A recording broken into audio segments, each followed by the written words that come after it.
This just shows you how every year, depending on what is coming up, countries sit down and discuss. There's a convention to prevent terrorism. Now, these countries are discussing how they are going to deal with terrorism, which is a new threat. If you looked at it 20 years back, terrorism was not a big threat as it is now. But after September 11, 2001, after the Twin Towers were bombed, there was an increase of understanding about terrorism. People became aware, oh, this thing is actually existing and it can affect a big nation like America. They were thinking it's a problem of somewhere else, but now when it came to America, when it hit home, then people started realizing this issue is big. And since then, we have seen how countries have started reacting. We've had also terrorism affecting countries like Nigeria. Right now, we have Boko Haram. In Mali, we have terrorism, a big issue, where peacekeepers are having to struggle with the issue of terrorism.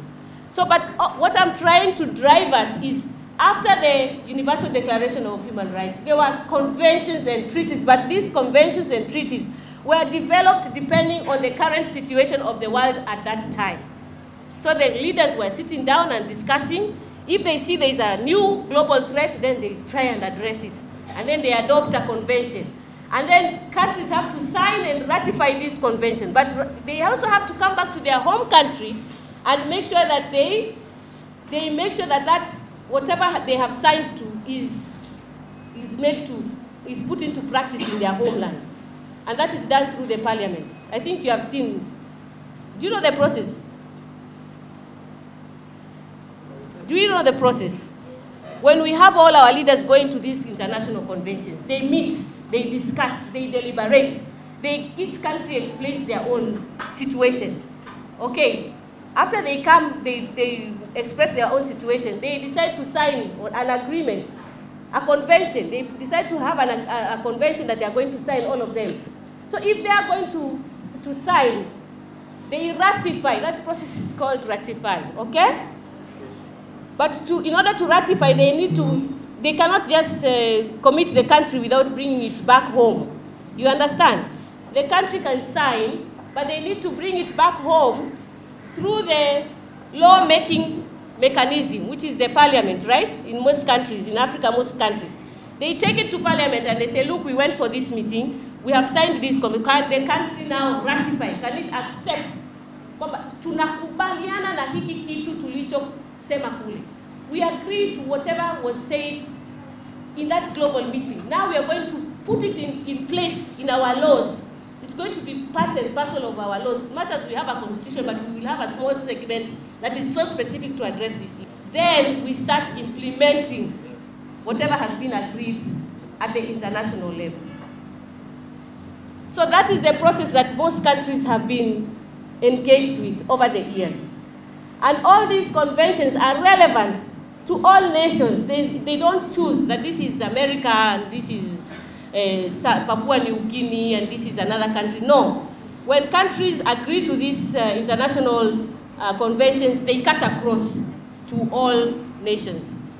So I'm just giving you a platform to understand what the UN has done in terms of the conventions, treaties, all these international proliferations and agreements.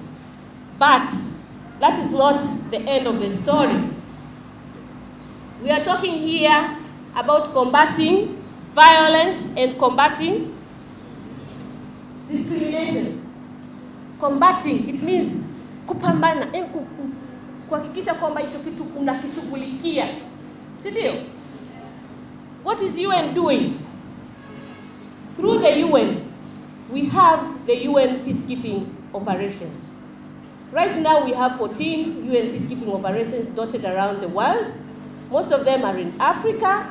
And in Africa, just to name a few, we have Western Sahara, we have Mali, we have a BA in Sudan, we have South Sudan, we have Sudan, Darfur, we have Somalia, we have Central African Republic, we have the Congo, okay? Democratic Republic of Congo. These are some of the countries where we still have UN peacekeepers in Africa. But UN peacekeeping started way back in 1948. We had the first peacekeeping mission, unfortunately, which is still a peacekeeping mission in Israel and Palestine, to try and oversee the situation there. And that situation has still not been, it is still a problem. It is still a global challenge. We have not had a solution. I think it is even getting worse when we look at it from a personal perspective, because everybody was wishing and hoping to see a two-state solution in Israel.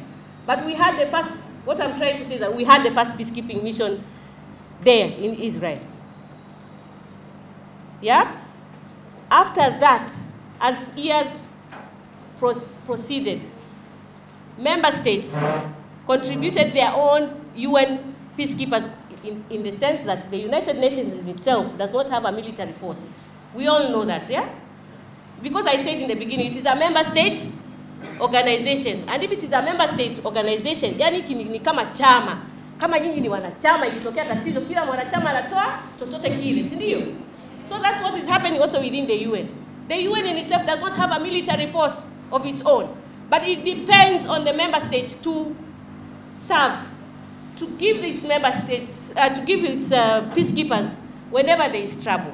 So over the years, the United Nations has been providing peacekeepers in troubled areas to go and resolve conflict. And Tanzania has been a major player in bringing about peace, especially in the African region, especially in the Southern African region. Many countries have become independent because of Tanzania's contribution. Before even it joined UN peacekeeping, Tanzania was already serving, doing peacekeeping work out of its own budget, just imagine. So now it's on a more formal basis. Tanzania is a UN peacekeeper contributor. It is the 9th largest UN peacekeeping contributor in the world right now. But these UN peacekeeping efforts have been taking place since 1948. So whenever there's a challenge, peacekeepers contribute peacekeepers and they go to that particular area. So UN peacekeeping is one way. We have the Office of the UN Secretary General, the good offices of the UN Secretary General. Whenever there's a challenge, they employ an envoy who tries to go and resolve that conflict. But the envoy has to be accepted by both sides. At least, if the envoy is not accepted, usually member states also, express their concerns, and there's a process again to identify another person who can replace that envoy. But usually, we have a good office of the Secretary General that is deployed to help resolve conflict and violence, and right now, even before it happens. If we see any signs of conflict, for example, in Kenya, in 2007, I think you all know that there was a conflict that was ensuing after the election. When people saw that, it's starting to boil up, they didn't wait for it to become a genocide. Leaders rushed, but they rushed through the good office of the Secretary General. We had former UN Secretary General Kofi Annan going to Nairobi. We had former President of Tanzania, Benjamin Mkapa, going to Tanzania. We had a number of people who are going to Kenya to try and speak with the warring parties to stop that war. And they were successful because there was no war. It ended. The killings that happened had happened, but they would have been worse. So the good offices of the Secretary General are helping to prevent violence, and that is going on also in Syria. Much as you see a lot of killings happening, there's a lot of negotiation that is happening, and negotiation at different levels. Mind you, there's a political level, there's a humanitarian level, there's a human rights level. There are so many levels that the United Nations is tackling this particular issue. There's at the Security Council level, but the most important thing here is also to ensure that there is humanitarian aid reaching out to these people who are in conflict. So there is a mission in Syria. There is a UN mission in Syria, but mainly it is targeting humanitarian. The political process, again, there's a UN special envoy for the United Nations who is there trying to negotiate a deal. It's work in progress. And it has to be done because the United Nations believes in discussions, in holding discussions to try and contain situations. Of course, Syria is a country where a lot has happened. Many people have already fled that country. But at the same time, I assure you that the United Nations is in that country, still trying to provide support to assist people who are being attacked and to help. Also in Palestine, a lot is happening. A lot of discussions and negotiations are going on. I think you all know that now Palestine is an observer member state of the United Nations. Before it was not like that. But that has come through a lot of negotiation, a lot of discussion, a lot of lobbying. Of course, it has, we still have the challenge with the 5 veto powers of the Security Council. And this is still, the UN right now is going through a lot of reforms to try and see how, you know, African states, for example, developing countries can also have a voice within the Security Council at a more powerful level. But basically, the United Nations is also, besides engaging that preventive diplomacy, is also engaging in, we have the Office of the Special Advisor of the Secretary General on Genocide, Adama Dieng. And what he has been doing around the world is to, first of all, to advocate as soon as there's any sign. For example, as soon as we started hearing about the killings of the Rohingya, targeted killings of the Rohingya people in Myanmar, a lot of work has been done to try, first of all, to provide humanitarian support to these people, but also to speak with the government of that nation to stop. And the Security Council has also given various statements towards warning the country of, the leaders of Burma to take action and to stop whatever is happening there in terms of the targeted killings to the people of Myanmar. Of course, there are other measures that the United Nations takes when situations like that happen. They impose sanctions, and these can be economic sanctions. And all these, by the way, are enshrined in this little book here. This is the Charter of the United Nations. This Charter of the United Nations is a guiding document of how the United Nations relates, and it was since 1945. If you look at Chapter 7, it's very clearly indicating what can be done to a nation if it fails to cope or to adhere or to follow what is required of it. Of course, we still have the 5 veto powers being more powerful in terms of the decision making in the Security Council. But I want to assure you that this guiding document has been very helpful. Without this document, there would also be a lot of chaos around this world. So I think these are some of the things that the UN is doing. So with regards with the Office on the Prevention of Genocide, first of all, the role of that office is to raise awareness, to alert people that there is a problem, to advocate, and to punish those who are responsible. By punishing, I'm really serious here that the United Nations has actually taken action. We had the 1994 genocide in Rwanda. We had the genocide in Yugoslavia. You know that there were courts that were established, International Criminal Tribunal for Rwanda. They had 93 convicts here in Arusha. The court was established here in Arusha. And by the way, right now it's called the Mechanism for International Criminal Tribunals. They have a very big archive. They have very good library facilities there. You as young people, that could really benefit you. But that being besides the point, the United Nations established this International Criminal Tribunal for Rwanda. Why was it established? To try, not everybody who did something during the genocide, no. The leaders, it has established a precedent. Right now, it is very clear that nobody is above the law. Nobody. Anybody can be put to trial. I think you saw what happened to Uhuru Kenyatta and Ruto in Kenya. They were in Kenya. They were taken to the ICC, no? That just shows you that nobody is above the law. And this is a global precedent that was set up, first of all, by the International Criminal Tribunal for Rwanda. So this is also what the United Nations is doing. And it doesn't just apply to Africa. Even in Europe, we had the ICTY, where people who orchestrated the genocide in Serbia, in former Yugoslavia, were apprehended and they have been tried. Of course, we are still looking for some who are still on the run. But I want to assure you that the United Nations is working closely with governments to make sure that these people are going to be put to trial at some point. So the United Nations also sets precedent on how to deal with international crimes such as this one of genocide. On the issue of discrimination, what has the United Nations done? First of all, so many meetings are going on, and it's good for you as young people to know what is happening. In Tanzania, a few years back, we had the issue of killings of albinos. This was a situation. Are you hearing about it now? Honestly, let's speak. Tunaisikia? Mnafikiri ni kwa nini? Imeisha tu yenyewe. Action has been taken. We have an independent expert on albinism. And these independent experts are also part of the good offices of the Secretary General. We have independent experts for various issues affecting the world. And one of them is albinism. You will hear her. She comes frequently to Tanzania. Ero, Ikponosa Ero, that's her name. She comes to Tanzania very frequently. But she has been having meetings at a very grassroots level. Of course, she'll meet the government leaders, but she knows the problem is that particular village.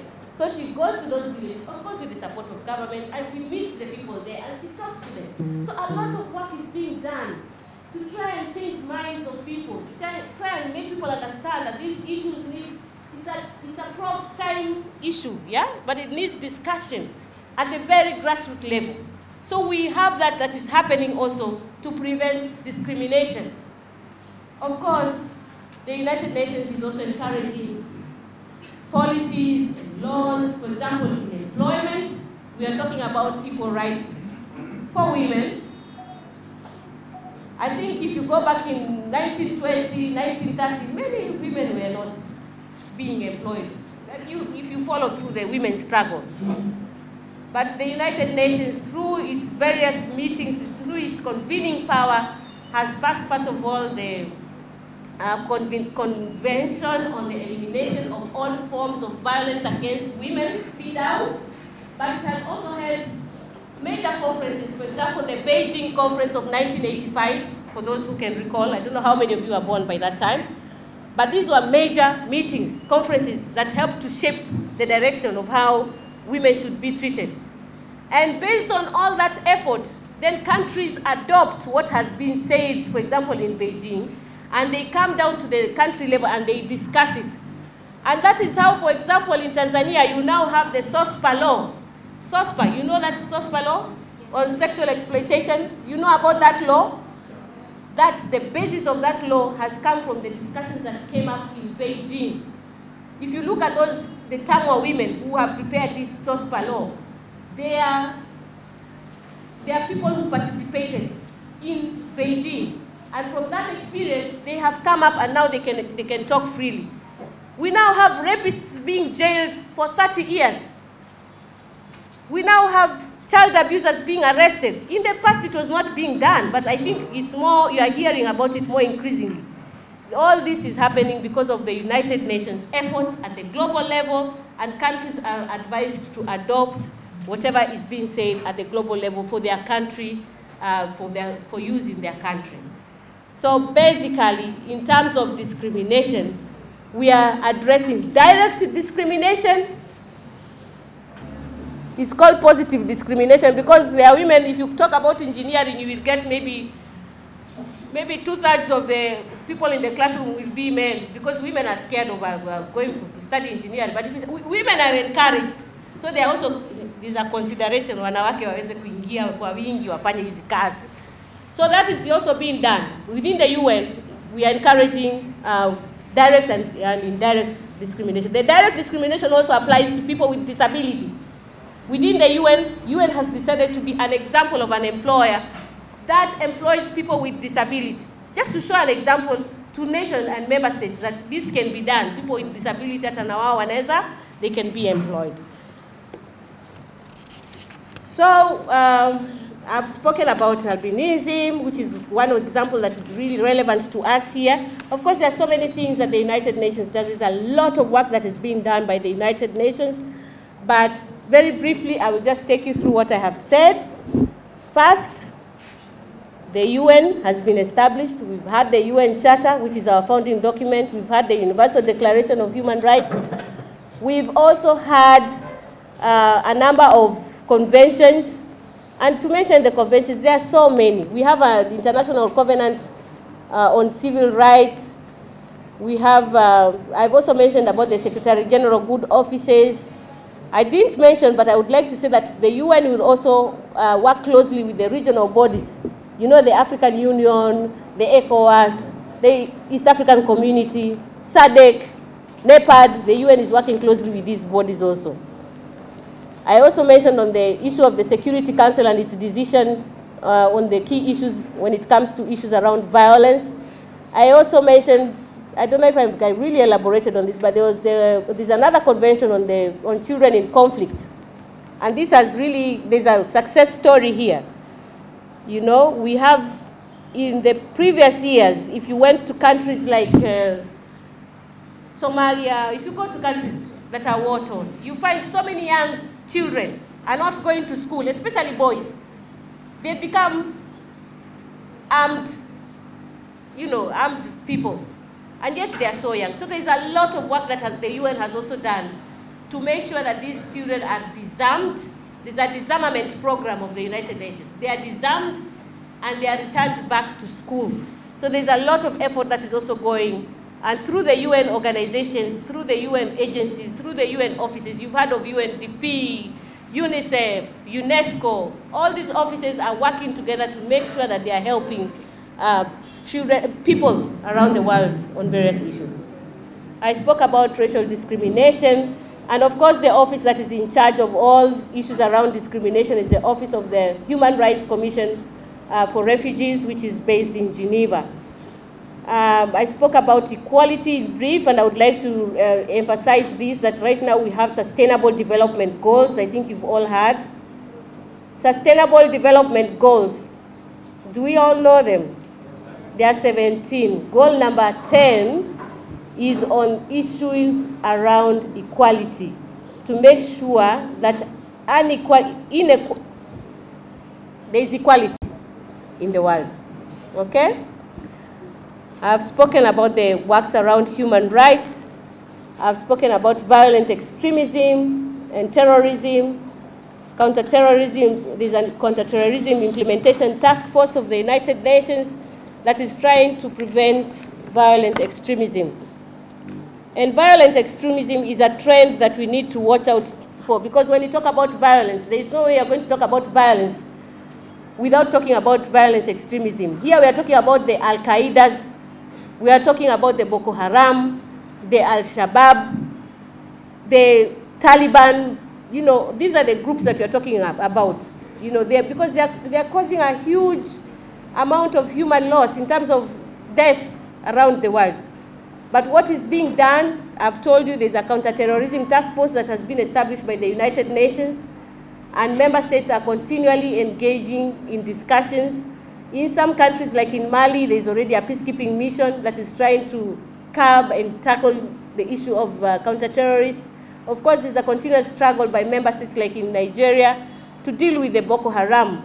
This is an issue that, you know, it's continuing, but we need to continue discussing, and the United Nations is doing its level best to engage and to support these countries that are already affected in one way or another. So very briefly, I think that's my, I think I have shared an idea of what the UN does,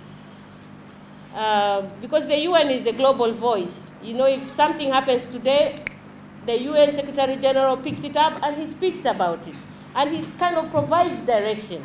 And that is what is needed in this world. If he wasn't there, how chaotic, how more chaotic would this world be?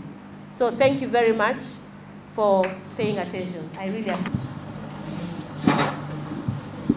Madam Goldom, Head of United Nations Center, thank you for your very clear lesson. I hope everyone has understood. Can you applaud for her? Thank you. Ladies and gentlemen, allow me to have high privilege and this deep honor to invite on the podium Mr. Mohammed Said from Iran Embassy. No, I'm not from Iran. I'm serving from Magomeni Mapipa. Magomeni Mapipa. That's right. Mohammed Said from Magomeni Mapipa. Clap for him. The historical capacity of Tanzania position against discrimination and violence in the world. You're most welcome. I believe you won't be offended if I deliver my talk in Israeli. You mind? No, you don't mind. Okay. Sasa na uzuri wa mikutano kama hii, nimemsikia dadangu Buzo pale kazungumza kuhusu terrorism, na akasema kuwa baada ya ile 9/11 sasa mwaka nataka kidogo ni kwambie kitu. Baada ya December 11 ile, mimi nilialikwa chuo kikuu cha Ibadan kwenye mkutano ambao ulikuwa unazungumza terrorism in Africa, na hajabu waliotayarisha ni Wamarekani na Wairani. Unajua watu wawili wapetane. Basi mimi nimekwenda. Sasa zamu yangu kuzungumza imefika. Pale kuna deski la Marekani, pale kuna deski la Irani, pembeni pale kuna representative kutoka Tanzania Embassy Lagos. Mimi nimesimama pale. Sasa nafungua opening sentence. Nasema, wallahi inashangaza sana leo kuwa Marekani inazungumzia habari ya terrorism, na wameshtushwa hawa watu na yale yaliyotokea New York Twin Towers. Mimi nimefika pale Twin Towers na nimeona ile shughuli iliyopitika pale. Ni shimo, wameacha shimo. Sasa nikasema neno haya, hawa Marekani, sasa Marekani kusikia vile wamesha wasizoenda kusema nini hao? Cameras na roll, digital recorders na recording. Nikasema Amerika wameua watu Lagos, Cambodia, Vietnam. Sisemi historia wenyewe ndani ya Amerika. Nini wamefanya wende kuni? Basi nikaendelea na pepa yangu. Sasa sikujua, mimi nikamaliza nikarudi Dar es Salaam. Kumbe wa Amerika wamekasirika na yale maneno, wakataka kujua huyu mtu ni nani. Kwa hiyo mwaka wa pili, hiyo kwa 2006, nimesafiri, nimealikwa mimi kwenye mkutano Irani, nimekwenda. Siku niliporudi nimekamatwa na nikafanywa heavy interrogation. Jamani, nataka kuambia kitu kimoja. Leo mimi nitakuchukueni kwenye memory lane. Na hizi memory lane kwa gumile siku mbili. Mimi hapa center si mgeni. Miaka kama 30 iliyopita mimi nikija hapa. Na nimekuja hapa nilikuwa nikimpata mpenzi wangu. Ambaye sasa ni mke wangu. Na nikimfuata kwa sababu yeye alikuwa akifundisha hapa. Sio tuko university tumalize yeye anafundisha hapa. Sasa memory lane kwa hiyo kuwa na nikitazama huko, nikotazama wasichana, mpenzi wangu alikuwa kama umri wenu. Na akivaa kama ni hivyo hivyo. Kwa hiyo memory lane hizi mbili leo. Memory lane ya pili nataka nikwambieni kuhusu tatizo la kuoneana katika dunia hii. Nataka nizungumze habari ya Tanganyika, Tanzania na Palestine. Hii ndiyo kichwa changu cha habari. Mwaka 1940 katika msikiti mmoja unaitwa msikiti wa Kitumbini huko hapa Dar es Salaam. Kwa jiji Dar es Salaam huu msikiti ni maarufu sana. Nadhani ndio msikiti wa kwanza Dar es Salaam kuswali swala ya Ijumaa. Kwa hiyo wanaita msikiti wa Ijumaa. Pale alikuwa imam mmoja anaitwa Ali Saleh.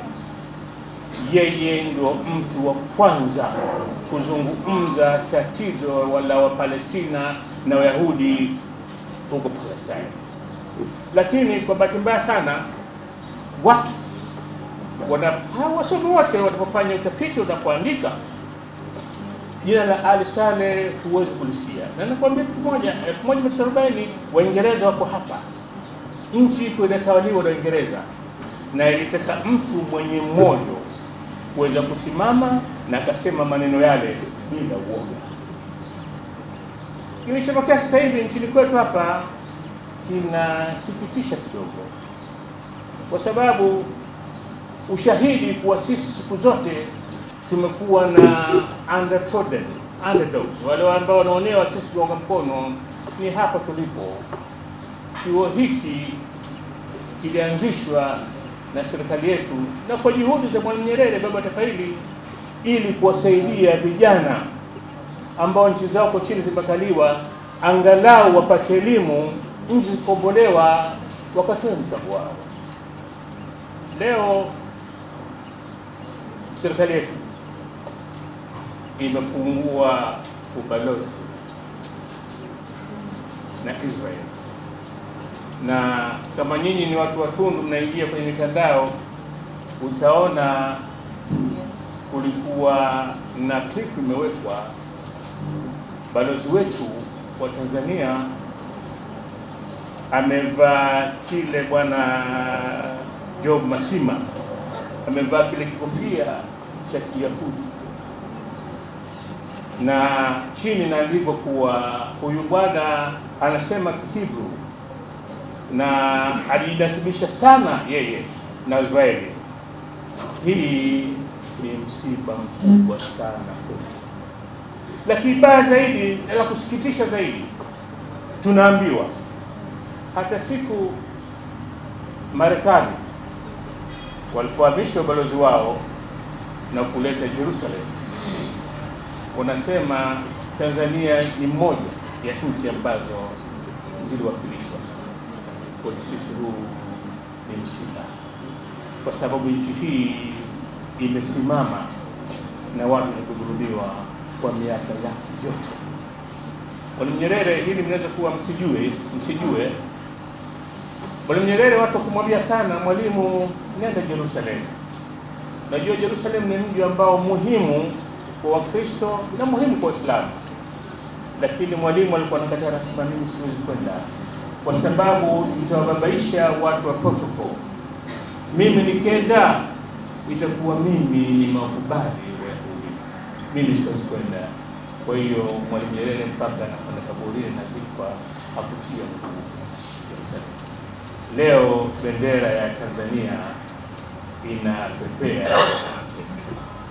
Sasa labda nilikuwa haditheni kidogo tu. Haya matatizo yanaanza lini? Haya matatizo yanaanza muda mrefu, lakini sisi wakati vita vya siku 6 vile vinapigana 67, mimi nilikuwa kidato cha kwanza St. Joseph's Convent, na nilikuwa ninakaa desk moja na mtoto wa balozi wa Israel, na jina lake alikuwa kiitwa Israel. Picha yake ninayo mpaka leo.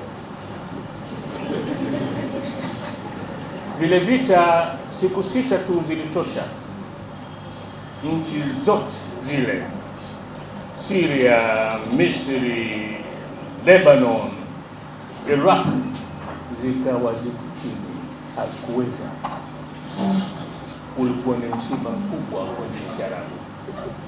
Muhammad Haikal, huyu mwandishi maarufu, na takombeni nimeambiwa kuwa hapa sasa hivi tunafanya degree ya international relations, na mimi na mapenzi na mahaba na degree hizi za international relations, kwa sababu mke wangu yeye alisoma chuo kikuu international relations, alafu akasoma New York Columbia na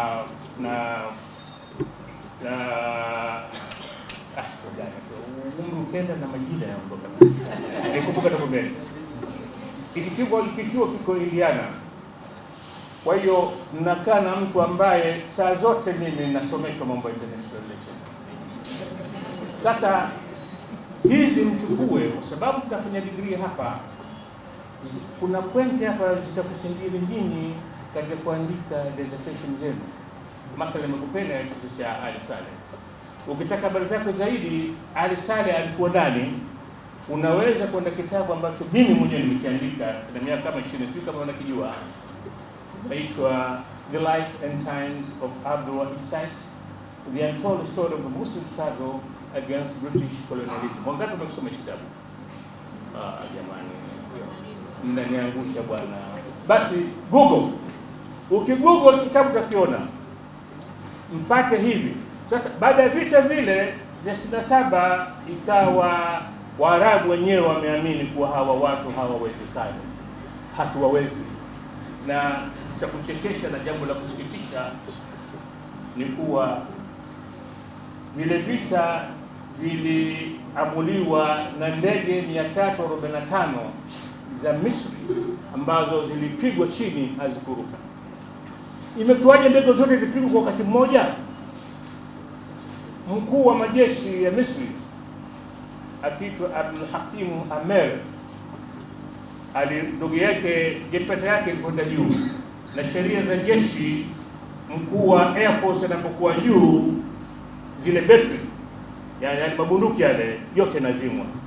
Kile ndio kipindi ndege za Israeli ziliingia na kupiga zote 145. Kwa hiyo wameingia kwenye vita Misri hawana jeshi la anga. Na mengi alisema kiasi ambacho Abdul Hakim hakuchukua muda. Ilikuwa vile vile ilikuwa February, ilifika September alikufa. Wengine wanasema aliuliwa, wengine wanasema amekufa tukafikra. Lakini alipoondoka Nasser naye akafa mwaka 77 Nasser amekufa. Sadat akasema lazima mimi nirejeshe heshima ya Waarabu. Mwaka 73 wakapigana vita vya Yom Kippur. Hivi navyo na historia yake. Kwa mara ya kwanza ilikuwa inaelekea kwa sasa Israel inapigwa na inashindwa. Nini kimetokea? Ni historia yenyewe. Nyinyi wasomi ingieni kwenye Profesa Google mtapata. Lakini kuna barua Hafidh al-Assad anamwandikia Anwar Sadat, barua ya mkono. Barua ya mkono inapeleka kwa mkono, sio tena irushwe kwenye mtandao. Anamwambia ndugu yangu Sadat, hakuna wakati sisi tunaweza kurudisha heshima yetu kama leo. Tafadhali usirudishe majeshi yako nyuma, kwa sababu zilipatikana habari imetoka Hoda High Command kuwa majeshi ya Israel, majeshi ya Misri yasisonge mbele. Na pale ndipo Waisraeli wakarigroup, wakapata nguvu na kuweza kuingia Sinai na wakazunguka jeshi la Misri. Wanasema the rest is history. Na hii wengi wakaichukua kama ni usaliti. Na ndio maana baadhi ya vijana ndani ya jeshi la Misri wakasema huyu Anwar Sadat lazima sisi tutamuua. Hatuwezi kumwacha kufanya hivyo. Mimi nimekwenda Misri mwaka wa Cairo mwaka 88, nilikuwa na hamu kumuona Firauni. Nikaenda pale Egyptian Museum mjini pale, tukakuta kile chumba ambacho wameweka maiti ya Firauni kimefungwa. Tukaulizwa kusema bwana, hapa wanakuja watu wanammithilisha Firauni na Sadat. Sasa tunaona rais anatukana, kwa hiyo tumefunga. Sikupata kumwona. Lakini vita vya mwaka 2006 vilipigwa siku 34 kati ya Hizbullah chini ya kiongozi wa Hassan Nasrallah alipopigana majeshi ya Israeli. Walipoanza watu wakasema hawa wameleta balaa, watafyekwa kama walivyofyekwa ndugu zao. Kwa siku 34 majeshi yalikuwa yanatazamana na Waisraeli hawakuonekana mahali popote. Hizbullah wana television yao, na mnamjua Hassan Nasrallah, msiniambie kama mumjui. Hao ndio watu wa kujua. Jamani, nyinyi watu wa international relations, msibakie kwenye CNN, Al Jazeera, BBC na kwingine mtizame. Kuna mengi yanakupitia kwa sababu vyombo vyote hivi wameshika Wayahudi, na Wayahudi wanakupa kile ambacho wewe unataka kuona na utafurahia. Nitakupeni mfano mmoja. yote mnajua Entebbe Raid ile walivamia Entebbe na kuokoa mateka wao. Kuna mahali popote umeonyesha kama Wayahudi wamekufa, umeonyesha mtu mmoja kama amekufa? Hakuna. Kulikuwa na ndege nzima ilikuwa na maiti yao, lakini upata kuiona mpaka leo. Inataka uchimbue ndio utaona kwa haya. Hassan Nasrallah kwenye television anauliza, mimi sijui Kiarabu, lakini Hassan Nasrallah akizungumza napenda kumsikiliza. Anauliza Hassan Nasrallah, anasema wako wapi askari wa Israel kwamba nao? Mbona tu yeye akizungumza wanafanya hivi? Unajua lugha ya Kiarabu ina utamu wake, na wakizungumza wana sway kidogo. Asema kwa nini jeshi la Israeli mbona hatuyaone hapa? Tunaona ndege zinakuja kupiga nyumba za raia. Sasa pale likaja funzo. Na ilipokuja ceasefire, hakuacha mapigano, wakaonekana kwa mara ya kwanza askari wa Israeli wanatoka vitani kichwa chini. Wamefedheheshwa. Vita siku ya 64 hawakuweza kupata ushindi kwa jeshi ambalo wao walidhania ni jeshi la mzaha. Juzi natazama television, Hassan Nasrallah anasema hawa hawezi kushinda vita dhidi yetu, hawezi, kwa sababu wao wanakuja kwenye vita ili warudi nyumbani wakawaone watoto na wake zao. Sisi tunakuja kwenye vita kufa. Kwa dakika 20 tusikize mbaki dakika. Tamkipa. Zibaki dakika 20 sitaki kuchukua muda mrefu nataka nikokulu. Sasa nataka kutaka kuambia kuwa kwa kumalizia, nyinyi ni wanafunzi, basi muwe na ile akili na critical thinking. Kwa wakati mwingine mnafikiria hapa, kwa nini iwe hivi? Kwa nini iwe hivi? Kwa nini iwe hivi? Wayahudi ni jeuri, hizo zote hizo wajali Wayahudi. Resolution zote za Umoja wa Mataifa wasikilize. Na wasikilize kwa nini? Kwa sababu Marekani yuko nyuma yao. Na Marekani ni mtu mkubwa. Na ukitaka kujua ukubwa wa Marekani, labda ufike uwaone wenyewe kwa jicho lako, ndio utawatambua ule ukubwa wao. Everything is big. Ukiagiza wali na nyama, wali mwingi, chumvi mwingi. Ukisema ule hamburg na coke, gilasi la pata hivi. Na mambo yao yote wao ni makubwa. Hutoshangaa. Napenda kubaliza kusema kuwa nashukuru nimerudi tena hapa. Sasa hivi mama watoto yupo hapa tena. Watoto chacha kazi hapa kudishi tena. Lakini nadhani mkiingia library mtakutakuta vitu vyake viliandika ameacha hapa. Asanteni sana kwa kunisikiliza. Mama Shahari sasa hivi ni mbunge. Alisoma, nimekumbuka ile jina, alisoma Notre Dame. Baada kutoka ile ya kwanza nimeshasahau. Alipotoka Columbia alikuwa na Notre Dame. Kwa hiyo alipata degree mbili za international relations. Na mimi ndio maana nimekuwa na mahaba na mahali na mahaba na watu wote wa kusoma international relations. Asante sana.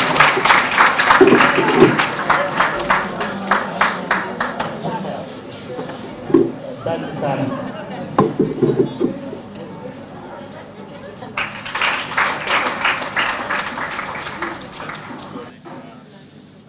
Allahu ya Allah, Allahu ya Allah, Allahu ya Allah, Allahu ya Allah, Allahu ya Allah. Everywhere I go, you are the shining light. You are the only hope in our darkest night. You made this universe in peace and with no fight. You want human beings at the highest high. Allahu ya Allah, Allahu ya Allah, Allahu ya Allah, Allahu ya Allah, samihna ya Allah, warhamna ya Rabbah, واغفر خطايانا. أنت يا الله يا رحمن يا برهان يا منان يا سبحان يا رحمن يا برهان يا منان يا سبحان. در شام تار من تو نور امیدی یا رب، بر دشت جان من یا رب تو باریدی. بگذر ز تقصیرم ای نور جاویدان، بر من فرود آور رحمت و غفران. الله یا الله، الله یا الله، الله یا الله، الله یا الله، الله ya Allah, Allah ya Allah, Allah ya Allah, Allah ya Allah, Allah ya Allah.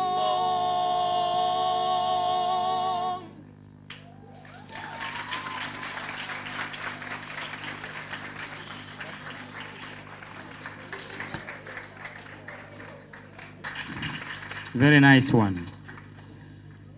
Ladies and gentlemen, allow me to have high privilege and distinct honor to invite Dr. Mir Mohammed, who will present his matter on UN resolution on double standards. UN resolution on double standard. Mr. Dr. Mir Mohammed, you are most welcome to the podium. Thank you. Bismillah ar-Rahman ar-Rahim. My friend invited all speakers to speak very briefly, but they did broadly. And what can I do? It was very useful presentation, and thank you so much. I'm very happy to be here among your researcher, students, and professor. As you see, the title of conference is about the role of international organization in combating violence and discrimination. I would like to ask very important question. This is very easy, but it's very important. What was the first international organization created in the world, and what was the main aim of that organization?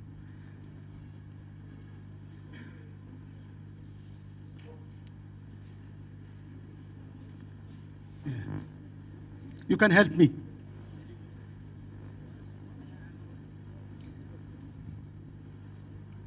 Her Excellency, Head of International Information Office in the Tanzania, she talks about United Nations and mandate of this very important organization.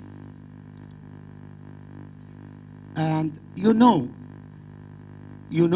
the first organization around the world established 100 years ago. It was a League of Nations. The main purpose of this organization was peace and security. I don't have time, my friends. It is better we mention two important points. At first, I would like to read two words from former Secretary Generals of United Nations. The second Secretary General of United Nations was Dag Hammarskjöld. Dag Hammarskjöld. Yeah. But I listen his name in Sweden. The Sweden spelling, they say Dag Hammarskjöld. What is the difference? Yes, no problem. Thank you so much. In English, in Persian, we say Dag Hammarskjöld. He says that the United Nations was not created in order to bring us to heaven, but in order to save us from hell. That is a very important point. What we expected from international organization. You know, most of organization around the world is cooperation organization. It depends on member states. But as our friends, as organizer of this conference invite me, I talked about UN nation resolution and violence and discrimination. I just wanted refer to very important point in this regard. This is word of Dag Hammarskjöld. And another one belonged to Kofi Annan. He was, as you know, very successful General Secretary of the United Nations, as I believe. He says that failure of resolve Palestine-Israeli conflict more than 40 years ago till now, after occupation of this territory. This failure continued to hurt the reputation of the United Nations and raise question about its impartiality. I just wanted line of important topic about discrimination and violence. If we review violence in the Middle East and the African countries, you can find United Nations or other important organization were successful or not. I don't want to talk about victory or weakness of special organization. I know the reality of the United Nations, the problem, the difficulty of this. But most of resolution related to Security Council. As mentioned, Professor Said, regarding Israel,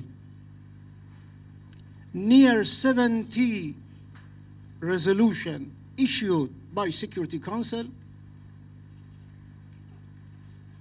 about Israel and Palestine, but near 45 vetoed by the United States. About peace and security. This question is important. Is international organization has in position impartiality or not. They were successful in human rights aspects, in environmental aspects, and other aspects of international law and international relation. But in the fighting violence, fighting wage of war, they were not successful. As I understand,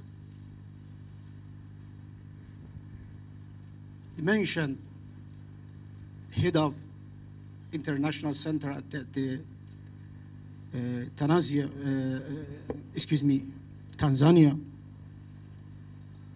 Madame Stella Wozo, mentioned about ICC.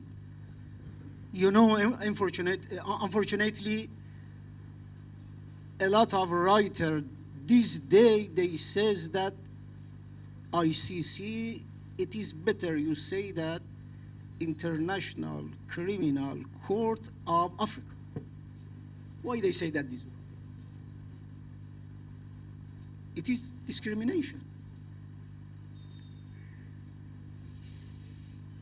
It is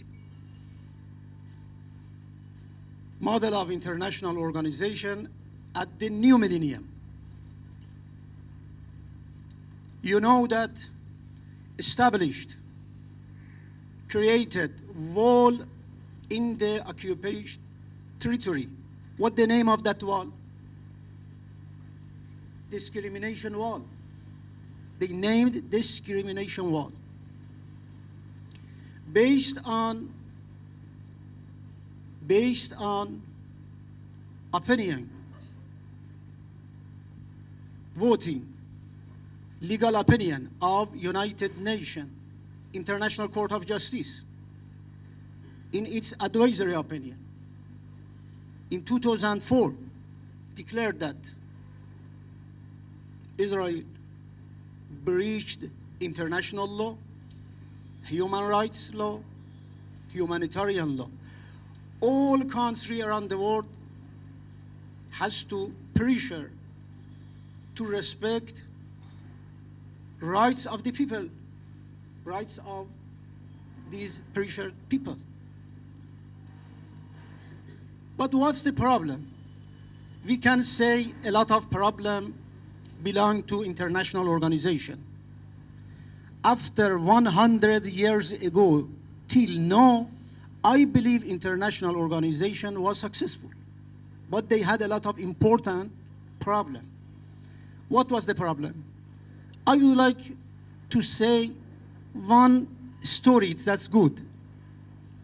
Dr. Bagheri mentioned that at this time is the anniversary of passed away of founders of Islamic Revolution, Imam Khomeini. One time,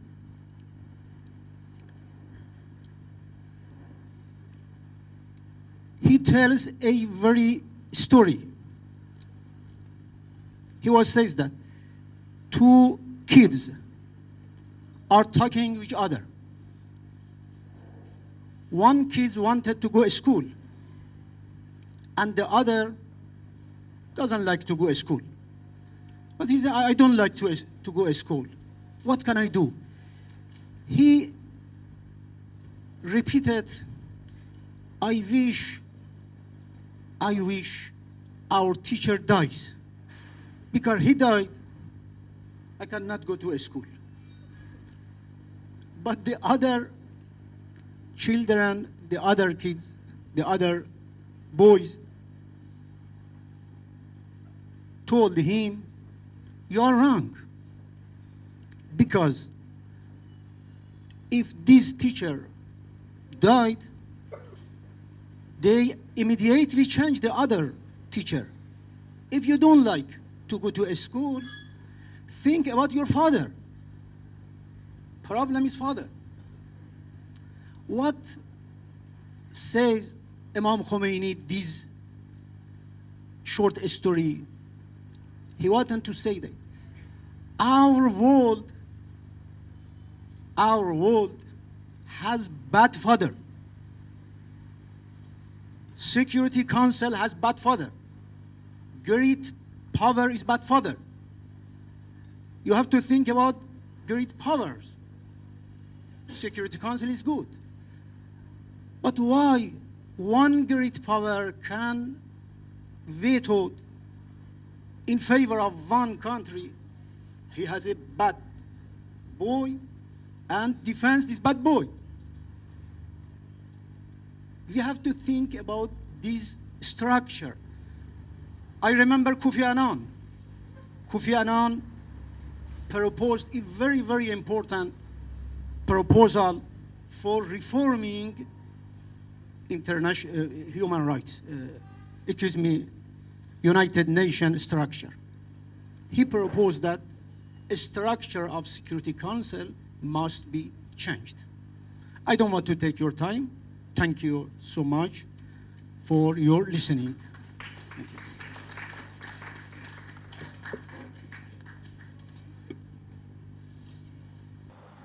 Than other international organizations.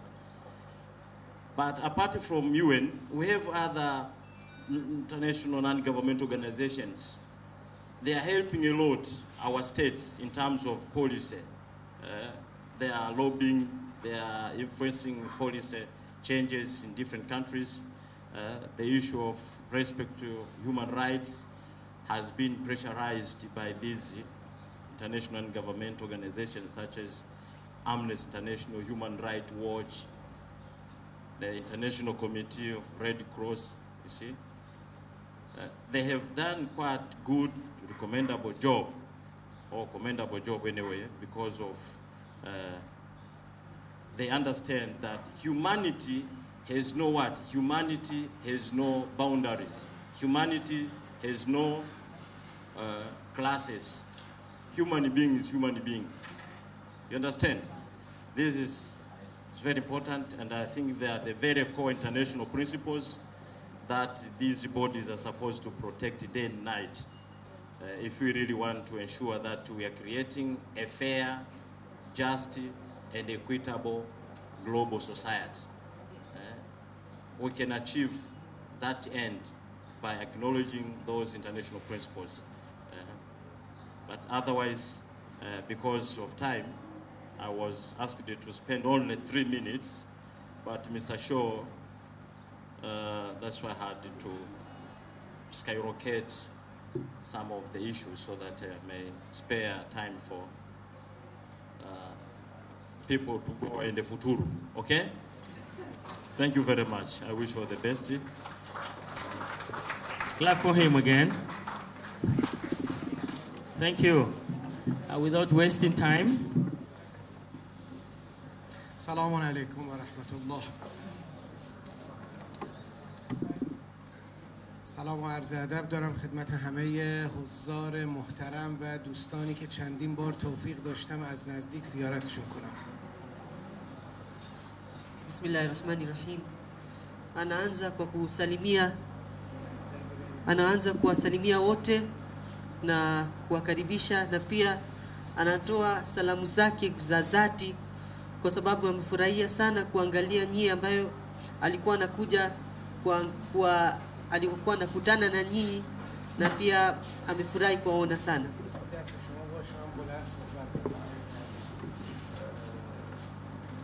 من جاهای زیادی میرم سخنرانی میکنم، اما اینجا که میام همواره احساس میکنم بین دوستان خودمون hastیم، چون به نحوی خود من هم فارغ التحصیل همین رشته و همین مجموعه هستم. Anasema kwamba yeye anaendaga sehemu nyingi sana kutoa hotuba, lakini akifika hapa anaona kama yupo nyumbani na yuko na wenzake, kwa sababu yeye mwenyewe pia amehitimu katika chuo kama hichi. قطعا هر کشوری همه نخبگان خوب خودش رو در رشته‌های سیاسی و دیپلماسی سعی می‌کنه پرورش بده. Nchi zote zinajaribu sana kuwatengeneza na kuandaa vijana ambao wako wazuri katika diplomasia na wasomi katika section hii. شک ندارم که بخشی از مسئولین آینده تانزانیا در جمع موجود نشسته باشند. Msio na shaka kwamba inawezekana kuwa katika wanafunzi nyinyi tu mtakuwa katika wale ambao watakuwa wanaainisha mambo ya siasa katika Tanzania.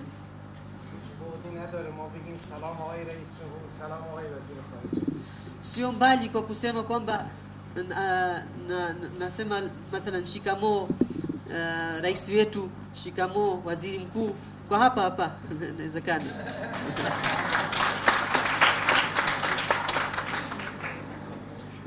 امیدوارم که بتونم در فاصله کوتاهی که خدمتتون هستم نکات خوبی رو برای دوستان عرضه بدم. Anaomba kwamba aweze katika muda mfupi ambao amepewa nafasi aweze kufafanua mambo muhimu. من به جای توصیف و به جای ورود به جریانات تحقیقی میخوام چند تا نکته رو عرض بکنم و نتیجه گیری رو به عهده خود دوستان بگذارم. Bila kupoteza wakati na kuingia katika mambo ya kufafanua mambo mengi, nije katika yale nukta muhimu kabisa. چون رشته تحصیلی دوستان هستش مطمئنم که خیلی سریع نکات رو خودشون میگیرند. Na najua kwamba kwa sababu nyie ni watu wa diplomasia na mnasoma diplomasia, mtaweza kuelewa na kuchukua haya nukta kwa haraka. سالهای سال گذشت تا نظام بین الملل بتونه موضوع وفای به عهد رو جا بندازه.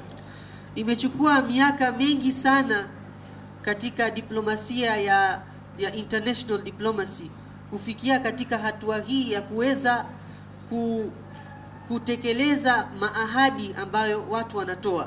این وفای به عهد از انجام تعهدات تا احترام به مرزها تا احترام به توافقات همه رو شامل میشه.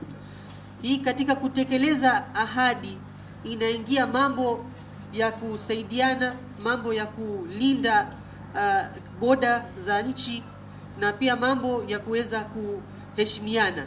چه چیزی باعث میشه مرزهای تانزانیا محترم شمرده بشه؟ Leo tujiulize, je, imekuwaje kwamba leo boda za Tanzania zinaheshimiwa na nchi nyingine?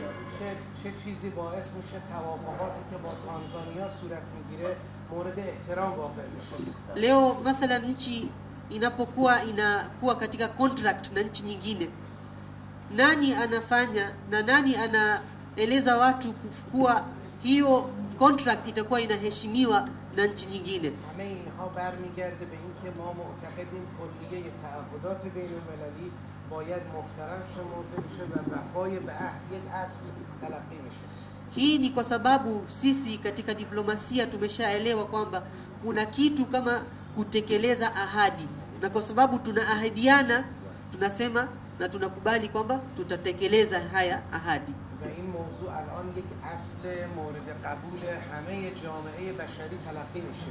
Na hii jambo ya kutekeleza ahadi imekubaliwa na watu wote katika nchi zote. مطمئنم شما هم به عنوان دانشجویان رشته‌های سیاسی و دیپلماسی مهمترین اصل در ذهنتون حرکت در مسیر وفای به عهد بین المللیه. Na nyinyi pia ambao mnasoma na mko wanafunzi katika chuo cha diplomasia pia mtakuwa mnakubali asili hiyo ya kutekeleza ahadi katika mambo yetu ya kisiasa. در تاریخ تانزانیای بعد از استقلال همواره یکی از نکات مهم رو وفای به عهد در همه توافقات می‌بینیم.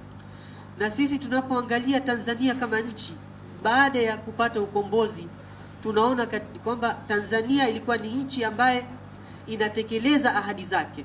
در حالی که از امروز به بعد ما داریم وارد مرحله جدیدی در نظام بین الملل میشیم. Na sasa hivi sisi tuko katika jambo ya kihistoria, tunaingia katika level nyingine katika international diplomacy. و مطمئن باشید آثار این قصه رو سالها بعد همه ما و شما خواهیم دید.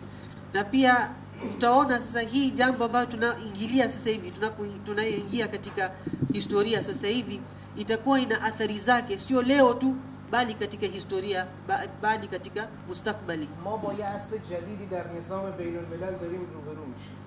Sisi leo tunaona kwamba tuko katika zama mpya, katika asri mpya ya nizamu ya kisiasa ya kimataifa. خواهش میکنم به این موضوع خیلی ریز دقت کنید. itakuwa lazima tuzingatie sana katika jambo hili.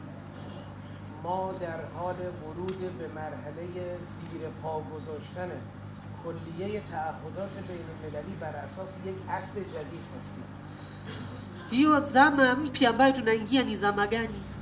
Ni zama ya kuto kutekeleza ahadi ambazo nchi zimeshakaa na wameshaelewana kwamba watatekeleza, lakini sasa tunaingia katika zama ambazo watu watakuwa hawatekelezi haya ahadi na wanaziweka chini za miguu zao. اونم بر اساس اصل قدرت. Kwa nini? Kwa sababu ya mtu anajifanya yeye ana nguvu na anataka kuwakandamiza wengine kwa mabavu. من قدرت دارم پس این رو میخواهم. Mimi na nguvu na mimi nataka hiyo itekelezwe. و هیچ کاری به هیچ تعهدی ندارم. Na sijali kama kuna ahadi au kuna labda contract ambayo tumeiangalia au tumeisahihisha. این اقدام رو یک وقتی کشور کوچک انجام میده. Kazi hii inaweza ikatengenezwa au ikafanywa na nchi ndogo, ولی یک وقت میاد این رو کشوری انجام میده که خودش مدعی حفظ نظام بین الملله. lakini saa zingine tunaona kazi hiyo ya kuvunja ahadi ataifanya nchi kubwa ambaye anajifanya kwamba yeye ni polisi ya dunia nzima, kwamba yeye ndo anahifadhi dunia. و خودش مدعی است که عضو شورای امنیت نظام بین الملله.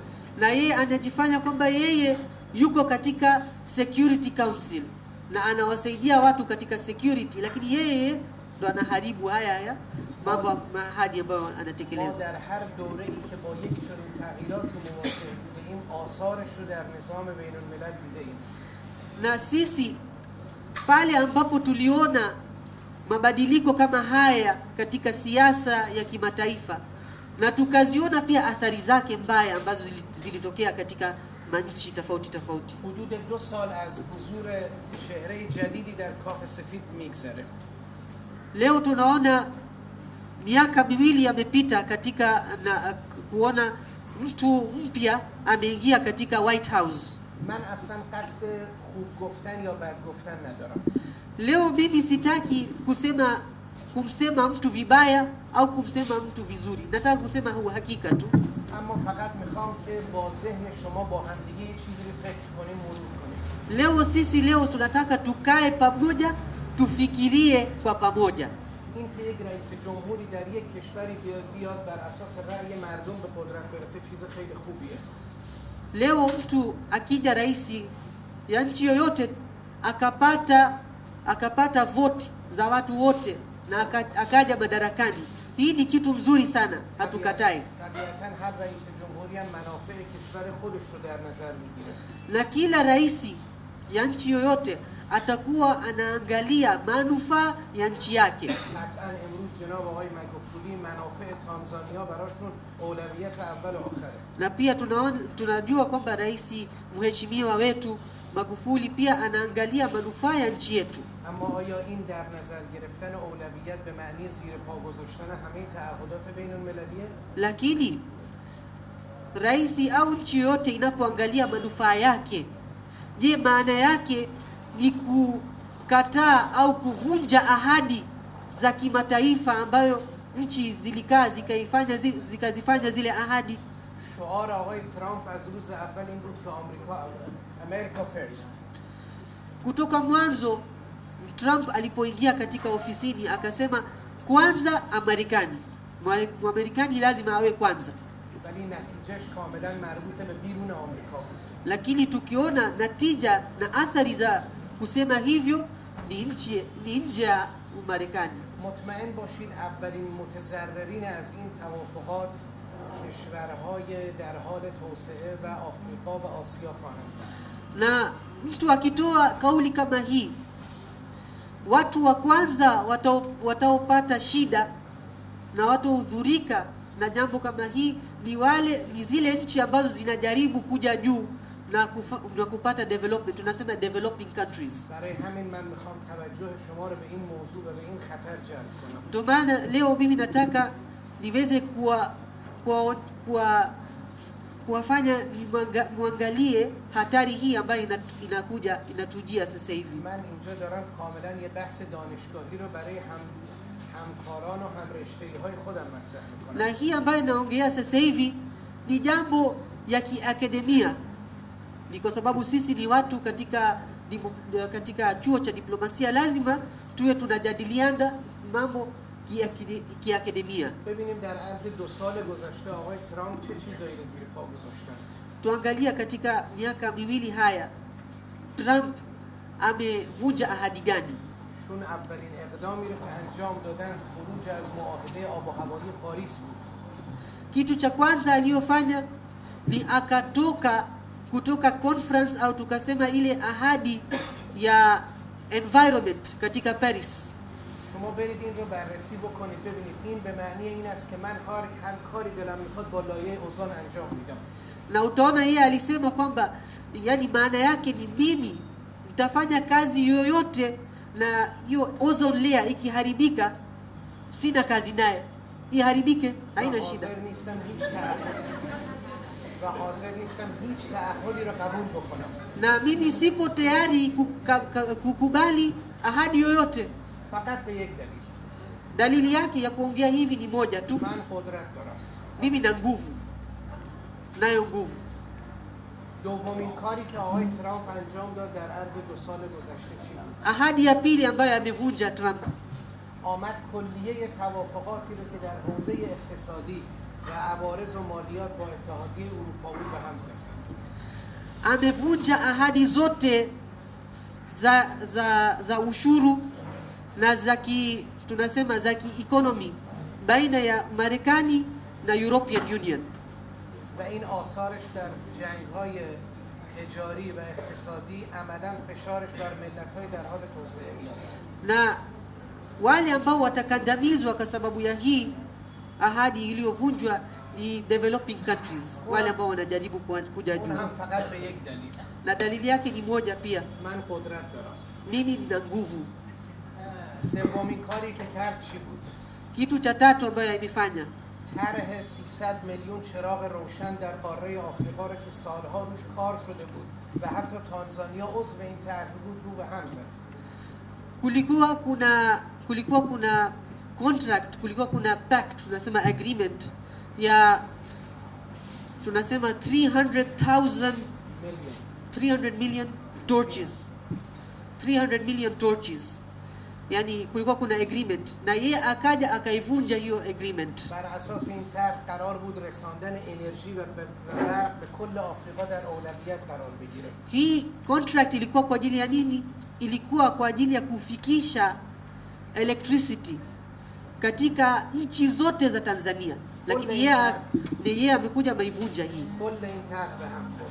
Na imeharibika kabisa sasa hivi. فقط به یک دلیل. Na dalili yake pia ni moja. من قدرت دارم. Mimi nina nguvu. کار چهارمی که با دنیا کردن چی بود؟ Kitu cha nne ambaye ameifanya huyu Trump.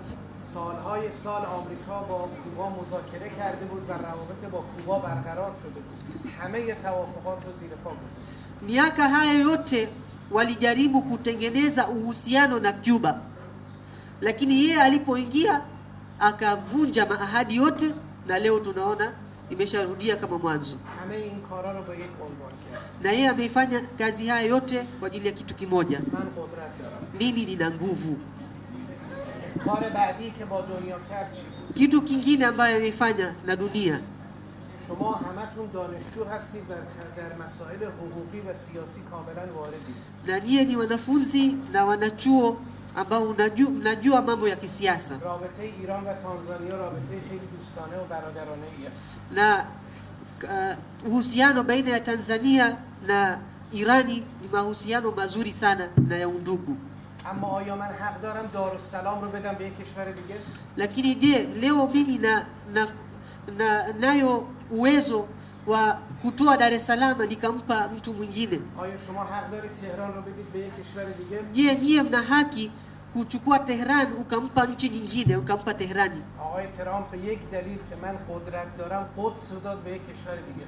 Lakini tunaona Trump leo anachukua Quds, Baitul Muqaddas Quds, ambaye ilikuwa ni capital ya Palestine, anampa nchi nyingine. آقای اسرائیل قدس مال شما، پایتخت شما باشه. Anamwambia Israeli, leo hiyo city au tunasema mji wa Quds itakuwa ya kwako na itakuwa ndo mji kuu na capital city ya kwako. آقای ترامپ حق داشت دارالسلام رو بده به اسرائیلی‌ها؟ Je, Trump anaweza leo akampa Dar es Salaam akampa Israeli? همه اینا به یک دلیل. Hawezi. Dalili moja tu ya kupa Quds kwa Israeli ni dalili moja tu. من قدرت دارم. Mimi na nguvu. اون خنده شما کاملا نشان از این است که میفهمید یعنی چی. Na hii mnacheka inaonyesha kwamba mmeelewa kabisa yale ambayo inasema.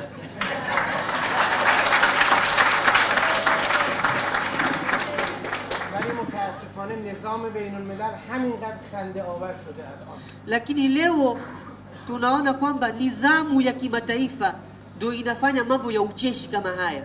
به همین سادگی دارن این کارا رو انجام میدن. Kwa kawaida kabisa leo unaona mtu anampa nchi ya mtu mwingine kwa mtu mwingine. وقت به من و شما میگن باید به همه تعهداتمون عمل بکنیم. Na alafu wao wanakuja kwetu wanatuambia sisi lazima tutekeleze ahadi zetu. اگر در تانزانیا هزاران نفر در کیبوتی و جاهای دیگه کشته بشن هیچ کی کار نداره. Wanasema hata watu 1000 wakiuawa sehemu ya Kibiti mtu angalii. اما کافیه یک غربی کشته بشه همه دنیا اینجا صف میکشه. Lakini mtu mmoja tu akifariki hapa leo kutoka nje watu wataanza kuongea na kutakuwa kuna مثلا اگه یه اسرائیلی کشته بشه که کل تانزانیا رو باید بدید بره. mtu mmoja Muisraeli akifa watatoa Tanzania yote watampa mtu mwingine. آخرین کاری که آقای ترامپ در توافقات بین المللی کرده چی بوده؟ Kitu cha mwisho ambayo huyu Trump alifanya katika ahadi za kimataifa ni nini? ما به مدت 10 سال تحت فشارهای بین المللی بودیم برای اینکه نباید انرژی هسته‌ای داشته باشیم. Sisi wa Irani miaka 10 sisi tulikuwa tumekandamizwa, tuliambiwa eti tusipate nuclear energy. ما رو متهم می‌کردن به اینکه شما دارید بمب اتم استفاده می‌کنید. Wametutuhumu kwamba sisi tunataka kujenga nuclear bomu ya nuclear. این رو کسی میگفت که خودش از بمب اتم استفاده کرده. Na nani alikuwa anatuambia hii? Mtu ambaye yeye ni mtu wa kwanza kutumia nuclear bomb. و الان حدود 190 بار میتونه کره زمین رو با بمب اتمش خراب بکنه. Na yeye leo anaweza kuipasua dunia nzima mara 100 na bomu zake. وقت به ما میگفتن که شما دارید بمب اتم درست می‌کنید. Na anatuambia sisi kwamba tunatengeneza bomu. از همه دنیا دعوت کردیم بیایید ایران بنشینید ببینید تأسیسات ما رو که چی داریم. Sisi tumewaalika dunia yote, dunia nzima waje leo Irani waangalie kwa macho yao. Je, sisi tunatengeneza bomu au hatutengenezi? 2 سال تمام همه اعضای شورای امنیت آمدند و با ایران مذاکره کردند. Miaka miwili Umoja wa Mataifa na ndugu zao wakaingia Irani na hawajakuta kitu chochote. توافقات بزرگی انجام شد و از اون به عنوان توافق هسته‌ای یاد شد.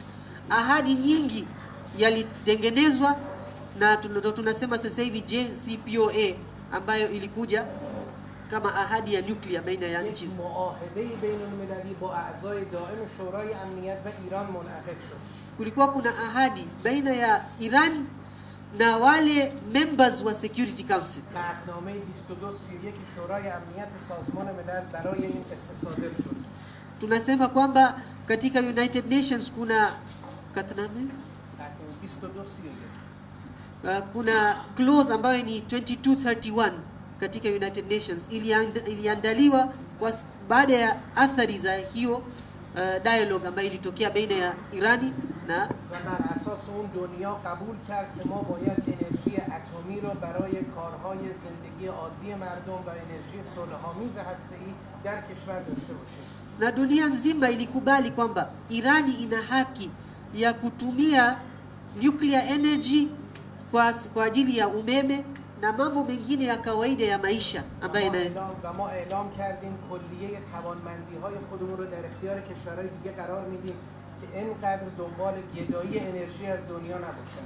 Na sisi pia tulisema kwamba sisi tuko tayari kuwasaidia nchi nyingine ambao wanahitajia energy, nuclear energy kwa ajili ya umeme na mambo mengine, ili hao nchi nyingine wasiende kuwaomba wale ambao wanajifanya kwamba wanazo energy na hawataki kuitoa. جناب آقای ماهیگا آمدن تهران، وزیر محترم امور خارجه و مذاکرات خوبی رو در همین زمینه با ایران داشتن.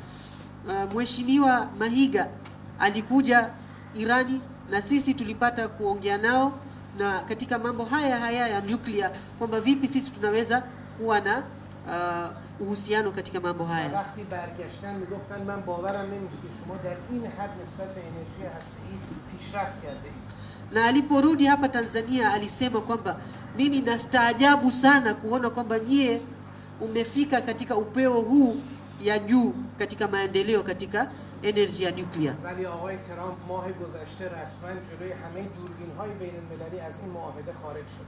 Lakini tunaona kwamba mwezi iliyopita Trump akavunja ahadi zote na akatoka kutoka contract hii ambayo ni. اون هم فقط به یک دلیل. Na dalili yake ni moja pia. من قدرت دارم. Mimi nina nguvu. من وقتی به صحنه دنیا نگاه می‌کنم یاد جنگل سرنگتی و انگورونگورو میفتم. Yeye anapoangalia yale ambayo yanatokea katika siasa kimataifa, anakumbuka misitu ya Ngorongoro na Serengeti. هر کسی که زورش بیشتر باشه اون میتونه کارش رو جلو ببره. Pale tunaangalia yule ambaye ana nguvu ndo anaweza kuendeleza katika kazi zake. متاسفانه ما در حال ورود به دوره جدیدی از به هم خوردن کل توافقات بین‌المللی هستیم. Na sisi tuko katika zama mpya ya watu kuto kuangalia ahadi ambazo ziliandikwa na zilioandaliwa na kuyavunja haya maahadi. ما البته خوشحال میشیم آقای ترامپ فردا دارالسلام رو بدن به ما ایرانی. Lakini sisi tutafurahi sana kesho Trump akitoa Dar es Salaam akiwapa wa Irani. Na sisi pia tutawapa Teherani yetu inshallah. ولی واقعا آیا قبوله که آقای ترامپ به این سادگی همه چیز رو زیر پا بگذاره؟ Lakini je, sisi tunaweza kukubali leo kwamba ahadi zote hizi mtu mmoja anaweza kuja akayavunja? از روز انتقال سفارت آمریکا به قدس تا الان یک ماه گذشته. Tunaona kwamba imepita mwezi mmoja tangu embassy ya Israel ikachukuliwa ikapelekwa pale Quds. 240 نفر در این یک ماه کشته شدند. Lakini tunaona watu 240 wameuliwa na wameuawa kikatili. اگر یک دونه آمریکایی کشته شده بود این کارا رو نمی‌تونستن بکنن. Je, leo Marekani mmoja angeuawa wangeweza kufanya kazi haya? ما نه مخالف ملت آمریکا هستیم نه مخالف دین یهود. Sisi hatupingani na watu wa Marekani na wala hatupingani na dini ya Kiyahudi. ما مخالف زورگویی هستیم. Sisi tunapigana na wale ambao wanataka kukandamiza wengine kwa mabavu. دوره زور در روابط بین‌الملل گذشته. Sisi hatukubali leo watu waje kuwakandamiza wengine. برای من موجب افتخاره که در خیلی از جلسات بین‌المللی می‌بینم دیپلمات‌های خوب تانزانیایی چقدر زیبا دفاع می‌کنن از این اصول. Mimi leo nina fahari kuangalia kwamba watu wanasiasa wa Kitanzania wanasimama na wana ile nguvu na wana ile ujasiri ya kuweza kusema uhakika katika diplomasia ya kimataifa. مطمئن باشید که هر کدام از شما برای خودتون یک نایرانی میتونید باشید در صحنه بین‌المللی. Na msiwe na shaka kwamba nyie pia mnaweza kuwa Mwalimu Nyerere wenu katika siasa ya kimataifa na mnaweza kusema uhakika. این برای من افتخاره که در بین کسانی هستم که جزو ملت نایرانه به حساب میاد. Na mimi na fahari kwamba leo niko mbele ya watu ambao tunaweza kuwasema ni mila na ni watu wa Mwalimu Nyerere. من اینها رو گفتم فقط برای اینکه شما به عنوان دانشجویان رشته‌های سیاسی و دیپلماسی بدانید دور و برتون چه خبره. Mimi haya nimeongea kwa sababu ya kitu moja tu. Ni kwa sababu nyie ni wanafunzi wa diplomasia na siasa. زیر پا گذاشتن تعهدات آغاز برهم خوردن همه نظم موجود جهان بین‌الملل. Kwa sababu kuvunja maahadi ya kimataifa yatafanya nidhamu na desturi ambayo ina hakimu juu ya dunia na nchi za dunia iharibike na manchi yatakuwa yanapata shida, yataanza kuteketea. نکات من رو تو ذهن داشته باشید و در طی سالهای آینده ببینید نتایج این اقدامات چه خواهد بود. Na naomba kwamba haya nukati ambazo nimeziwapa nyie mzizingatie na msizisahau, na mtanikumbuka baadaye mtapoona athari za jambo hii ya kuvunja maahadi itakuwa nini baadaye. امروز زمانی است که همه کشورها دست در دست هم بدن در مقابل این نقض تعهدات بین‌المللی بایستند. Leo ni siku ambayo sisi nchi zote za dunia lazima tushikane mikono na tukubaliane katika asili hii ya kuto kuvunja maahadi ambazo nchi wameziweka kwa pamoja. این تعهدات گاهی اوقات در سطح جهانی رو شامل میشه، گاهی اوقات مسائل ریز رو. Hii ahadi haya yanawezekana yapo katika system ya kimataifa, lakini saa zingine unaona katika vitu vidogo vidogo pia kuna maahadi. یک وقتی که آمریکا از معاهدات جهانی خارج میشه، leo tunaona kwamba Marekani anavunja ahadi zake za kimataifa, و یک وقت هست که اسرائیل حتی یک دونه پرستار رو بهش رحم نمیکنه و میکشه. na leo tunaona kwamba Mwisraeli anakuja anamuua nesi ambayo anawaangalia wale ambao wameumia, yeye pia hampi rehema na huruma na anauawa. جوان 20 چند ساله‌ای که فقط برای کمک به هموطنان خودش برای جمع کردن زخمی‌ها میاد اون رو هم بزنند. Sijui mmesikia kwamba kulikuwa kuna nesi wa miaka 21 tu alikuwa anasaidia wale ambao walijeruhiwa, anawasaidia wao, wanatoa mabostola yao, wanamwangalia yule dada na wanamuua. این هم زیر پا گذاشتن یک تعهده. Na hii yenyewe ni kuvunja ahadi. Kuwa mtu ni kuvunja ile ahadi. امیدوارم که با نکات خودم توانسته باشم پنجره‌هایی رو در ذهن دوستان باز کنم که روش فکر کنم. Nadhani kwa hayo machache tutaweza kufungua madirisha katika akili yenu, katika akili zetu, ili tuweze kufikiria zaidi, na itakuwa kama mlango wa kuangalia mbali zaidi. از مدیریت محترم این دانشکده تشکر و تقدیر می‌کنم که این فرصت رو برای ما و برای دانشجوها فراهم آوردن که با هم فکر مشترک داشته. Namshukuru sana tunasema principal na wale wote ambao wametualika na watu ambao wametusikiliza kwa uzuri. قدر این مدیریت رو بدانید که اجازه میدن در اینجا به راحتی نکات برای بررسی مطرح بشه. Washukuru hao wakuu na wakubwa wenu ambao wanaruhusu sisi tuweze kuongea mambo muhimu ya kisiasa bila kuhofu na bila kuwa na shida. تشکر میکنم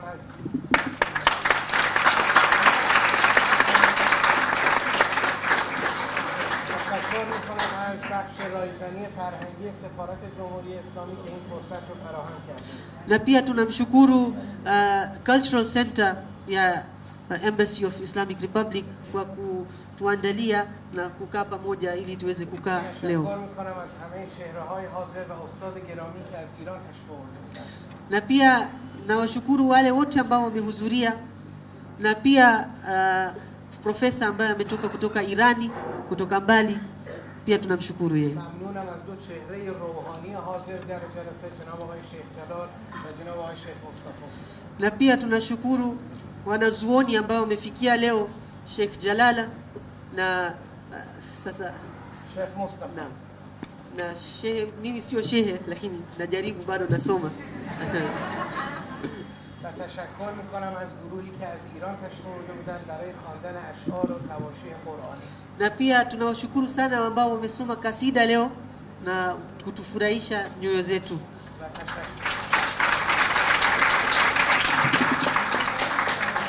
و تشکر آخرم از همه شما دوستان همرشته‌ای خودمه که نشستید و با هم گفتگو کردید. Na pia nawashukuru nyie wanazuoni wenzangu ambao wamesoma diplomasia kama mimi. اجازه بدید من برای شما دست Mimi leo nataka kupiga makofi kwa ajili yenu. السلام علیکم و رحمت الله و برکاته. Wassalamu alaikum wa rahmatullahi. Thank you. And thank you for attentive students, member of academic staff, administrative staff, Your Excellency Ambassador of Iran in Tanzania, Thank you for this opportunity. Can you clap for him again? Yeah, allow me to have only 2 questions because of time constraint. Only 2 questions because of time constraint. 1 question. Thank you. I'm Vedasto Venant, batch 3 student. My question goes direct to the Irani embassy. What's your position in the United Nations? Do you recognize United Nations as a board, as an international body of maintaining peace and security? If yes, what's your contribution, especially contributing peacekeepers in international system? Thank you. Kabla ya kuangalia je Irani ina position gani katika kusolve mambo za security, kwanza tuangalie kwa nini Afrika, kwa nini nchi za Afrika hayana nguvu na hazina role, yani role fulani ya kuweza influence katika international politics.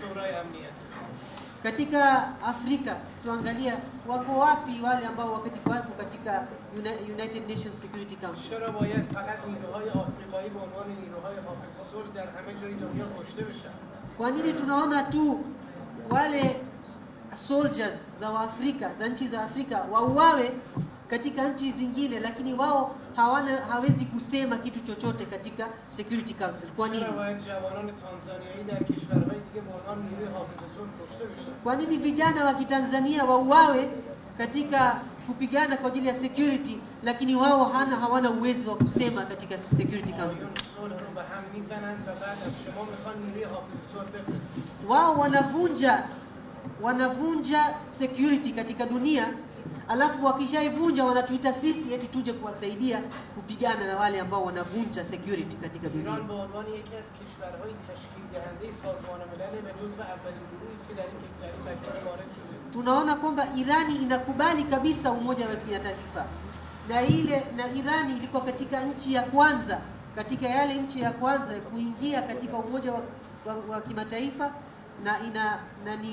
na tunasema ni contributor kubwa katika United Nations. امروز بیشترین رابطه رو در سازمان ملل ما با آفریقا داریم و توانستیم با مجموعه آفریقایی به عنوان صدای واحد عمل بکنیم. Na sisi katika Irani, katika United Nations, ni nchi ambayo inapenda sana na imeshaionyesha kwa kimatendo kufanya uhusiano na nchi nyingi za Kiafrika na kuweza kufanya mambo tofauti kwa pamoja. دلایل عدم وحدت آفریقا در سازمان ملل 55 رأی هستند و در چیزهای دیگه باید جستجو کرد. Shida ambayo inatokea katika United Nations kwamba tunaona nchi za Kiafrika hawako pamoja, sio kwa ajili ya Irani. Lazima muangalie ni nani ambaye anafanya haya nchi yasije pamoja na kukaa pamoja. استاد محترم در پاسخ به سوال دوم این نکات رو بیان کنه. Tunatarajia kwamba ustadi, yani profesa wetu ataweza kutueleza zaidi kwa nini hii haijaweza kutokea. من در پایان سخنم فقط یادم رفت اشاره به یک بزرگوار حاضر در جلسه بکنم. Leo nimesahau katika kuwashukuru wote, nimesahau mtu mmoja, kumkirimu mtu mmoja. اونم سرور انجمن اون سرکار خانم ماما شمیم هستند. Na yeye ni Mama Shamimu ambaye yuko hapa mbele yetu. ایشون افتخار تانزانیا و افتخار دانشگاه تانزانیا. Yeye ni fahari ya Tanzania na fahari ya vyuo vya Tanzania.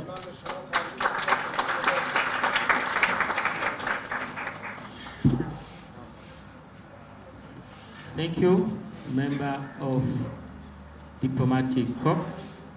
Ambassador, representatives of the religious community, members of the diplomatic and civil society present, leaders from the Center for Foreign Relations. I don't have much really. I think everything has been captured well by the ambassador with regards to that question. Of course, there's a lot of reform going on. Maybe you don't know, but the UN, under the UN Secretary General Antonio Guterres, is undergoing serious reform. You can follow these reforms online, and this affects all of us, including me, as you see me here. We are all undergoing reform. And also with the Security Council, there is reform that is going on. If you looked at the Security Council 30 years ago, we had those 5 veto powers. Now you have 15 members.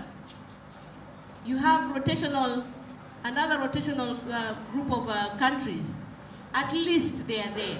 And they do have a say, of course not as powerful as the 5 veto, but at least they are there. We are going places. This is a work in progress. Let us be watching and following and keeping on, following in with our comments, discussions like this, because they're very helpful. I will personally take back my feedback to the Office of the UN Secretary General that we've had this conversation. And this kind of feedback is very useful globally. It is very, very useful. We want to hear these voices because this is what the United Nations is about, so that we can know which direction should we go. He needs this feedback. He's working there, but he's working with people on the ground. So rest assured, we will take this feedback. It might not happen today or tomorrow, but I believe where we are going, there is hope. Like the Kasida singers, we have hope, yeah? So I think we should all have hope in that. So thank you very much. And with regards to Africa, I am really surprised that from the Center for Foreign Relations, I was a student here and I follow keenly on Africa. The African Union has Vision 2063. Kaisomeni, go and read that Vision 2063. What is it talking about? Don't be left behind. We also have the Sustainable Development Goals. These are global goals that we are all going together, the 193 states, by 2030. You need to know what is happening around the world, what is happening around you. So there is work that is going on. There is work in progress. There's a lot of effort that is being made in Africa to unite Africa and to have Africa's one voice through the African Union. So follow through also through all the other frameworks, NEPAD, SADC, ECOWAS, East African Community, know the protocols, know what exactly is happening, because there's a lot, I can assure you there's a lot that is happening also at the regional level. So thank you very much. And I was happy about the issue of the Kyoto Protocol, the issue of the Paris. We are now talking about the Paris Climate Change Agreement of 2015. I think all of you need to read about this agreement. It has some very key and very useful information for you as young leaders. Wherever you go, you will need to know what the world has agreed to and what we aspire to achieve in the days to come. But thank you for your comments, and let me end there. Asante. Ladies and gentlemen, allow me to end here. Thank you for coming. Your Ambassador, Your Excellence, Ambassador of Iran in Tanzania, you're most welcome to the center again with your diplomatic corps, member of academic. Students, you've been very, very attentive. And tomorrow again, you have another presentation from UN delegation. Thank you for coming, and now it's time to go for group photo. Thereafter, we shall come back for Iftari box. We shall have Iftari box, which is sponsored by Iranian Embassy. Thank you for coming. Clap again for our